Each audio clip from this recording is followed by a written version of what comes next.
नमस्कार दोस्तों, स्वागत है आपका गुप्त मंजर पर। दुनिया के अनदेखे मंजर, अनसुनी घटनाएं और अनसुलझे रहस्य सब यहीं मिलेंगे। पेश है रूपकुंड झील, हिमालय का कंकाल झील का रहस्य। रूपकुंड झील। नमस्ते दोस्तों, स्वागत है मेरे चैनल पर। आज हम एक ऐसी जगह के बारे में बात करेंगे जो रहस्य और रोमांच से भरी हुई है। यह जगह हिमालय की गोद में छिपी है और इसे कंकाल झील या स्केलेटन लेक के नाम से जाना जाता है। हम बात कर रहे हैं रूपकुंड झील की। उत्तराखंड के चमोली जिले में लगभग 5029 मीटर की ऊंचाई पर स्थित रूपकुंड झील एक छोटी जमी हुई झील है। लेकिन यह झील अपने पानी या बर्फ के लिए नहीं, बल्कि अपने गहरे, सदियों पुराने रहस्य के लिए जानी जाती है। हर साल जब गर्मियों में बर्फ पिघलती है तो इस झील में सैकड़ों मानव कंकाल दिखाई देते हैं। यह दृश्य किसी हॉरर फिल्म से कम नहीं लगता। ये कंकाल किसके हैं? वे यहाँ कैसे पहुंचे और उनकी मृत्यु का कारण क्या था? इन सवालों ने दशकों तक वैज्ञानिकों, इतिहासकारों और स्थानीय लोगों को हैरान कर रखा है। रूपकुंड का रहस्य पहली बार 1942 में एक ब्रिटिश वन रक्षक H.K. माधवल के सामने आया था। उन्होंने झील में और उसके आसपास बिखरे हुए कंकालों को देखा। शुरुआत में ऐसा माना गया था कि ये द्वितीय विश्व युद्ध के दौरान जापानी सैनिकों के कंकाल थे जो हिमालय पार कर रहे थे। लेकिन बाद में कार्बन डेटिंग से यह पता चला कि ये कंकाल बहुत पुराने हैं। वैज्ञानिकों ने इन कंकालों का अध्ययन करने के लिए कई शोध किए। 2004 में भारतीय और यूरोपीय वैज्ञानिकों की एक टीम ने इन कंकालों का डीएनए विश्लेषण और कार्बन डेटिंग किया। इस शोध से कई चौंकाने वाले खुलासे हुए। नंबर 1, कंकालों का समय। कार्बन डेटिंग से पता चला कि ये कंकाल दो अलग अलग समय के हैं। एक बड़ा समूह लगभग 9वीं शताब्दी ईस्वी यानी लगभग 1200 साल पहले का है, जबकि दूसरा छोटा समूह 19वीं शताब्दी यानी लगभग 200 साल पहले का है। यह तथ्य इस कहानी को और भी जटिल बनाता है। नंबर 2, कंकालों की उत्पत्ति। डीएनए विश्लेषण से पता चला कि कंकाल सिर्फ एक समूह के लोगों के नहीं थे। 9वीं शताब्दी के समूह में दो अलग अलग आनुवंशिक समूह थे। एक समूह दक्षिण एशियाई मूल का था, जबकि दूसरा समूह भूमध्य सागरीय क्षेत्र, खासकर ग्रीस और क्रीट से संबंधित था। ये बहुत ही हैरान करने वाली बात थी। ग्रीक लोग हिमालय में क्या कर रहे थे? नंबर 3, मृत्यु का कारण। सबसे बड़ा रहस्य मृत्यु का कारण था। वैज्ञानिकों ने कई कंकालों का निरीक्षण किया और पाया कि उनकी खोपड़ियों पर गहरी दरारें थीं। ये दरारें तलवार या किसी अन्य हथियार से नहीं लगी थीं, बल्कि किसी गोल कठोर वस्तु से लगी थीं। वैज्ञानिक इस निष्कर्ष पर पहुंचे कि उनकी मृत्यु एक ही समय पर और एक ही तरीके से हुई थी। स्थानीय लोक कथाओं और वैज्ञानिक साक्ष्य दोनों ने एक ही कहानी की तरफ इशारा किया, एक विशाल ओलावृष्टि।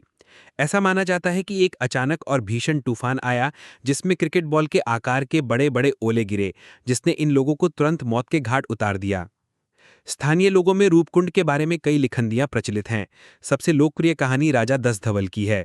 लिखंती के अनुसार राजा दशधवल अपनी गर्भवती रानी बलम्पा अपने सैनिकों और नौकरों के साथ नंदा देवी के मंदिर जा रहे थे। यह यात्रा बहुत ही पवित्र मानी जाती है, लेकिन राजा ने इस यात्रा को मनोरंजन का माध्यम बना लिया। वे नाच गाना और जश्न मनाते हुए यात्रा कर रहे थे। ये व्यवहार देवी नंदा को क्रोधित कर गया। देवी ने क्रोध में आकर एक भयंकर तूफान और ओलों की वर्षा की, जिससे राजा, रानी और उनके सभी साथी मारे गए। उनके शव रूपकुंड झील में गिर गए। यह लोक कथा वैज्ञानिक साक्ष्यों से बहुत मेल खाती है। दोनों ही कहानियां बताती हैं कि मृत्यु का कारण एक भीषण तूफान और ओलावृष्टि थी। 2019 में वैज्ञानिकों के एक अंतर्राष्ट्रीय दल ने इन कंकालों पर एक और व्यापक अध्ययन किया।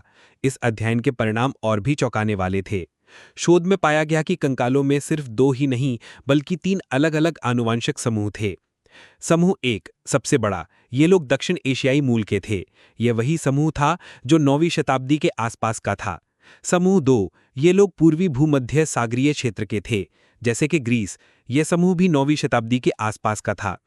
समूह 3, सबसे छोटा, यह समूह 19वीं शताब्दी का था और इनका आनुवंशिक संबंध दक्षिण पूर्वी एशियाई लोगों से था। यह खोज इस रहस्य को और भी गहरा कर लेती है।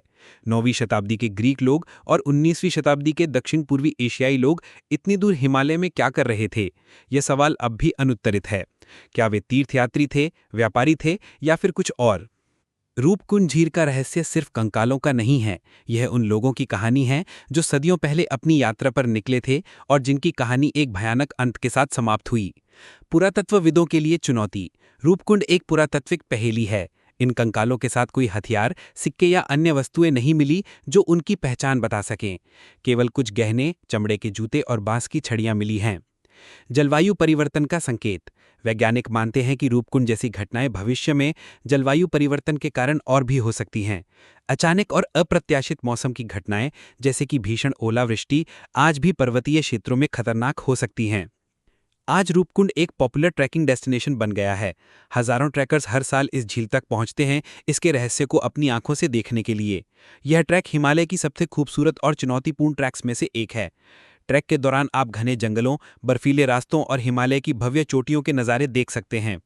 हालांकि झील में कंकालों को सुरक्षित रखने के लिए भारतीय सरकार ने वहां से कंकालों को हटा दिया है, लेकिन रूपकुंड का रहस्य आज भी हवा में है।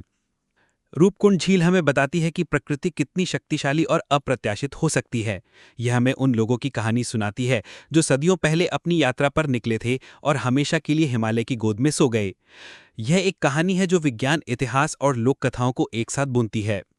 आज भी जब हवा रूपकुंड की घाटियों से होकर गुजरती है तो ऐसा लगता है मानो वह सदियों पुरानी उस भयानक रात की कहानी फुसफुसा रही हो। क्या आप रूपकुंड के रहस्य को सुलझाने के लिए कोई और सिद्धांत सोचते हैं? मुझे कमेंट्स में ज़रूर बताएं। अगर आपको ये वीडियो पसंद आया हो तो लाइक करें, शेयर करें और चैनल को सब्सक्राइब करना ना भूलें। मिलते हैं अगले वीडियो में एक नए रहस्य के साथ।